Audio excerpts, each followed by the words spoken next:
एक गांव में एक निर्धन ब्राह्मण रहता था। भिक्षा मांगकर वो जैसे तैसे अपने परिवार का भरण पोषण कर पाता था। एक दिन उसके घर कुछ अतिथि आ गए। अतिथि आगमन से उसकी पत्नी चिंतित हो गई, क्योंकि घर में खाने पीने को कुछ भी नहीं था। उसने ब्राह्मण को सारी स्थिति की जानकारी दी। ब्राह्मण बोला, मैं भिक्षा मांगने के लिए पड़ोस के गांव जा रहा हूँ। कल सुबह कर्क संक्रांति है। एक ब्राह्मण सूर्यदेव की उपासना के लिए कुछ दान देने वाला है। पत्नी बोली, किंतु आज मैं क्या करूं? तुझसे विवाह करके मैंने कोई सुख नहीं देखे, खाने को तरसी हूँ। दूसरी स्त्रियों की तरह सुंदर वस्त्र, आभूषणों की कामना तो मैं कर ही नहीं सकती। क्या जीवन मिला है मुझे? ब्राह्मण बोला, देवी ऐसा क्यों कह रही हो? पेट की क्षुधा शांत करने जितना अन्न तो मैं भिक्षा में लेकर आ ही जाता हूँ। अधिक तृष्णा मत करो। अति तृष्णा से मनुष्य के माथे पर शिखा हो जाती है। ब्राह्मणी ने पूछा, कैसे? तब ब्राह्मण ने उसे सुअर, शिकारी और गीदड़ की कथा सुनाई। एक दिन की बात है। एक शिकारी जंगल में शिकार की खोज में भटक रहा था। अचानक उसे काले रंग का विशाल सुअर दिखा। उसे देख उसने तीर कमान पर चढ़ाया और निशाना साध दिया। निशान सटीक था। सुअर घायल हो गया, किंतु उसी घायल अवस्था में शिकारी की ओर दौड़ा और शिकारी के पेट में अपने तीखे दांत गड़ा दिए। शिकारी वहीं गिर पड़ा और सुअर भी वहीं ढेर हो गया। कुछ देर बाद वहां से एक गीदड़ शिकार गुजरा। मरे हुए सुअर और शिकारी को देख उसके मुंह से लार टपकने लगी। वह सोचने लगा, मेरे पुनर्जन्म का प्रताप है कि आज बिना किसी परिश्रम के इतना सारा भोजन प्राप्त हो गया। वह सुअर और शिकारी के समीप गया और उनके मृत शरीर की छोटी छोटी चीजों को खाने लगा।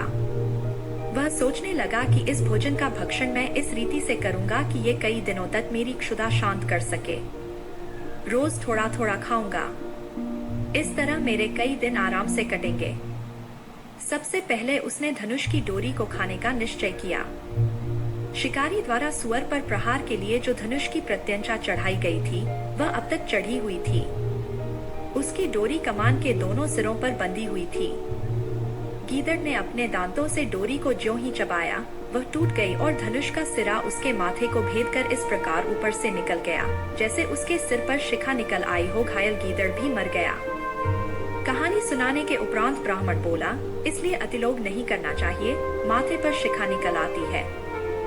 ब्राह्मणी बोली, तुम ठीक कहते हो, मुझे अपनी चिंता नहीं, किंतु घर पर आए अतिथि की चिंता है।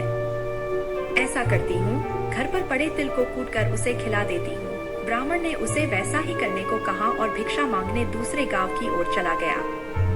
ब्राह्मणी ने घर में पड़े तिलों को निकाला, उसे साफ किया और धूप में सुखाने के लिए फैला दिया। कुछ देर बाद वहां कहीं से एक कुत्ता आ गया और उसने तिलों को मूत्र विष्ठा से खराब कर दिया। यह देख ब्राह्मणी की चिंता बढ़ गई। वह सोचने लगी कि अब क्या करूं? ऐसे अशुद्ध तिल तो मैं अतिथि को खिला नहीं सकती।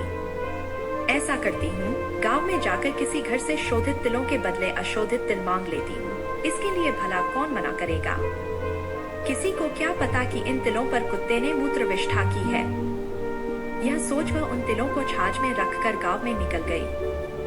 घर घर जाकर वह आवाज लगाने लगी, कोई इन छने हुए तिलों के बदले बिना छने हुए तिल दे दो।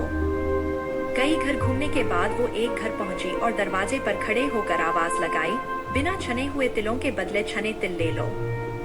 उस घर में रहने वाली स्त्री ब्राह्मणी से सौदा करने तैयार हो गई। तभी उसका पुत्र आ गया, जो अर्थशास्त्र का ज्ञाता था। वह बोला, माँ, इन तिलों को मत लो, अकारण कौन छने हुए तिलों के बदले बिना छने हुए तिल देगा? अवश्य इसमें कोई दोष है। पुत्र के कहने से उस स्त्री ने सौदा नहीं किया।